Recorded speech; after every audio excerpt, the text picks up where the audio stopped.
பார்க்க போகிறோம். கடையில் வந்து வாங்குறத விட நம்ம வீட்டிலேயே வந்து எப்படி மொறுன்னு சூப்பராக கரெக்டாக எப்படி பண்ணுறது அப்படின்னு சொல்லிட்டு பார்க்கலாம். இப்போ வாங்க வீடியோக்குள்ளே போகலாம். இதுக்கு வந்து நான் முத நாள் நைட்டே வந்து 1 கப் வந்து பச்சை பட்டாணி, காஞ்ச பட்டாணி எடுத்திருக்கேன். அதில் வந்து ஃபஸ்ட்டு வாஷ் பண்ணிவிட்டு தண்ணி ஊற்றி நம்ம ஊற வைக்க போகிறோம். ஊற வைக்கிறதுக்கு முன்னாடி வந்து நம்ம கொஞ்சமாக ஒரே ஒரு பிஞ்ச் வந்து சோடா உப்பு, பேக்கிங் சோடா சொல்லுவோம் இல்லையா, அதை வந்து கலந்துட்டு ஓவர் நைட் ஃபுல்லாகவே வந்து ஊற வச்சிடலாம். அப்போ தான் வந்து கொஞ்சம் கிறிஸ்பினஸ் நல்லாயிருக்கும். இப்போ ஒரு நாள் ஆயிடுச்சு, அந்த தண்ணியெல்லாம் வடிச்சிட்டு நான் வச்சுருக்கேன். இதை ஒரு பேனில் சேர்த்துடலாம். சேர்த்துட்டு இந்த பட்டாணி வந்து மூழ்கிற அளவுக்கு நம்ம தண்ணி ஊற்றி நம்ம இதை வந்து வேக வைக்க போகிறோம். ரொம்ப வந்து வேகக்கூடாது.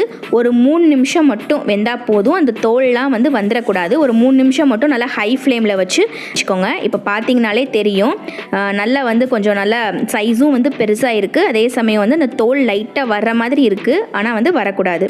இப்போ இதை வந்து தண்ணி சுத்தமாக இல்லாமல் வடித்து நம்ம எடுத்துக்கலாம். எடுத்துட்டு ஒரு கிச்சன் டவலில் நம்ம இதை போட்டு ஃபுல்லாக வந்து தண்ணியே இல்லாமல் நம்ம இதை வந்து காய வைக்க போகிறோம். ரொம்ப நேரம் காயணும் அப்படின்னு சொல்லிட்டு அவசியம் இல்லை. ஒரு 15 நிமிஷம், ஒரு 1/4 மணி நேரம் மட்டும் விட்டுருங்க, போதும். இப்போது நல்லா வந்து காஞ்சிடுச்சு. ஒரு கடாயில் வந்து எண்ணெய் ஊற்றி நல்லா சூடு பண்ணிக்கணும். எண்ணெய் வந்து நல்லா சூடாக இருக்கணும், அப்போ தான் நல்லா பொரியும்.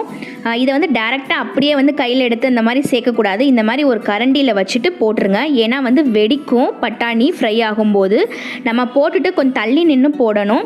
இந்த மாதிரி வந்து ஒரு மூடி வச்சு லைட்டாக பக்கத்தில் நின்றுக்கோங்க. ஏன்னா வந்து நல்லாவே வந்து அந்த பட்டாணி வந்து வெடிக்கும் பொரியும் போது. அதுக்கப்புறம் கொஞ்சம் பொரிஞ்சிடுச்சுன்னா அதுக்கப்புறம் வெடிக்காது. ஃபஸ்ட்டு இந்த மாதிரி போட்டுட்டு கொஞ்சம் நம்ம கிளறி விடணும் இல்லையா, எல்லா சைடும் ஒரே மாதிரி குக் ஆகணும் அப்படின்றனால. அதனால் இந்த மாதிரி ஒரு மூடி மட்டும் வச்சுட்டு அதுக்கப்புறம் இந்த மாதிரி ஃபுல்லாக எல்லா சைடும் வந்து அதை வேகிற மாதிரி கலந்து விட்டுறலாம். இது வந்து ஒரு 3லேருந்து 4 நிமிஷம் ஆகும் குக் ஆகிறதுக்கு. நீங்கள் பார்த்தீங்க அப்படின்னு சொன்னாலே தெரியும், அந்த கலரும் நல்லா வந்து சேஞ்ச் ஆகிருக்கும். அந்த சலசலப்பு வந்து அடங்கிரும்.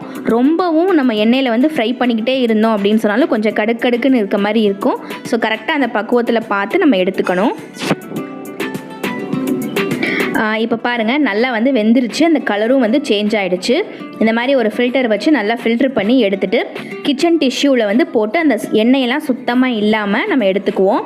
அவ்வளோதான், நம்மளோட கிறிஸ்பியான பட்டாணி வந்து ரெடி ஆகிடுச்சு. இதே மாதிரி எல்லா பட்டாணியும் நம்ம வந்து ஃப்ரை பண்ணி எடுத்துக்குவோம். ரொம்ப நிறைய பட்டாணி போடக்கூடாது, கொஞ்சம் கொஞ்சமாக போடணும், தள்ளி நின்று போடணும். அதே மாதிரி கை யூஸ் பண்ணி போடாதீங்க. கரண்டியில் இந்த மாதிரி வச்சுட்டு அதுக்கப்புறம் போடுங்க. ஃபஸ்ட்டு வந்து போடும்போது கொஞ்சம் வெடிக்கும். ஸோ இந்த மாதிரி வந்து ஒரு மூடி வச்சுட்டு அதுக்கப்புறமா ஃப்ரை பண்ணுங்கள். இவ்வளோதான், ஈஸியாக வீட்லேயே வந்து நம்ம பண்ணிடலாம். இதே மாதிரி நான் எல்லாத்தையும் ஃப்ரை பண்ணி எடுத்துக்கிறேன். இப்போ ஒரு பவுலில் வந்து இதுக்கு தேவையான அளவு நம்ம உப்பு சேர்த்துக்கலாம். ஒரு 1/4 ஸ்பூன் உப்பு சேர்த்துக்கிறேன். அதுக்கப்புறம் மிளகாய்த்தூள் 1/2 ஸ்பூன். இது வந்து உங்களோட காரத்துக்கு தகுந்த மாதிரி நீங்கள் சேர்த்துக்கோங்க. அப்புறம் ஒரு 1/4 ஸ்பூன் வந்து சாட் மசால். இது வந்து ஆப்ஷனல் தான், நல்லா வாசனையாக இருக்கும், அதுக்காக. இது இல்லைன்னா விட்டுறலாம். நல்லா மிக்ஸ் பண்ணிக்குவோம். நீங்கள் வந்து இந்த மிளகாய்த்தூள் சேர்க்கும் போதே 1/4 ஸ்பூன் மஞ்சள் தூளும் 1/4 ஸ்பூன் ஜீரகத்தூள் சேர்த்து செஞ்சு பாருங்கள். ரொம்ப டேஸ்ட்டாக இருக்கும், நம்ம ஹெல்த்துக்கும் வந்து ரொம்ப நல்லது. ஸோ இது மிக்ஸ் பண்ணிவிட்டு நம்ம ஃப்ரை பண்ணி வச்சுருக்கோம் இல்லையா பட்டாணி, அதை வந்து இதில் சேர்த்துட்டு எல்லா பக்கமும் கோட் ஆகிற மாதிரி நம்ம கலந்து விட்டுட்டோம் அப்படின்னு சொன்னால் கிறிஸ்பியான நம்மளோட பட்டாணி வந்து ரெடி ஆகிடும். கடையிலேயே வாங்காமல் நம்ம வீட்டிலேயே வந்து குழந்தைங்களுக்கு இந்த மாதிரி செஞ்சு கொடுக்கும்.